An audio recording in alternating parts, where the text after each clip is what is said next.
The other day I was getting a new tire for my bike, and the clerk asked me, "Do you need some reflectors?"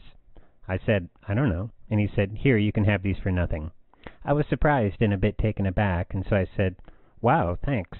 Do you give these out to everyone?" And he said, "Sure, our customers are no good to us dead." I thought he had a pretty good point, and as I was riding home, I started thinking. As paranoid and cynical as I am most of the time about people, I have to admit that humanity sometimes has its moments. Once I was going through a used record store because I had this goofy song going through my head that I hadn't heard since I was a kid. Anyway, I found the album, but it was $14, and I didn't want to pay that much for one song, so I asked the guy behind the counter, "Hey man, I can't really afford this. Would you mind playing this one song?"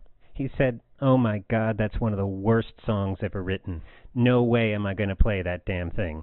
I'll tell you what though, if you can get that piece of shit album at least 5 miles away from me, you can have it. Deal? You have horrible taste, now get the hell out of my store." So I said, "Thank you." And he said, "Oh, no problem, you're welcome." And I left. Another time, a couple of years ago, I was flying home for Thanksgiving, and I had on this cool old 1970s coat with a faux fur collar. The stewardess said, "I like your coat," and I said, "Thanks," and we chatted about the marvels of eBay and second-hand shops for a few minutes. I slept through much of the flight, but when I woke up, she brought me a couple of box dinners and said, "You missed dinner, and I didn't want to wake you. Take these. Just don't tell anyone, okay?" And I said, "Okay." I would have thought that this was just a fluke, but on the flight back, basically the same thing happened, like this. "Nice coat. Thanks. eBay. Great." I sat down. "Didn't want to wake you. Here, food. Thank you." And so on. By the way, I don't have any delusions about being so charming that I melt the hearts of flight attendants. I really think it was just my coat. I realize that all these stories thus far are just about me getting things for free, but while appreciated, they were nothing compared to this last one. When I was about 19, I was driving somewhere in New Hampshire with my brother, and we stopped at a Burger King. I had very long hair at the time, and right by the bathroom was a group of about 12 college students who looked like this.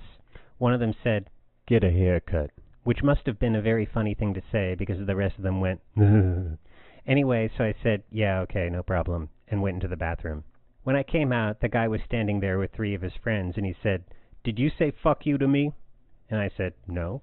And he said, "I think you said fuck you to me." And I said, "No, I didn't." And he said, "Yes, you did." And I said, "No, I didn't." And he said, "Yes, you did."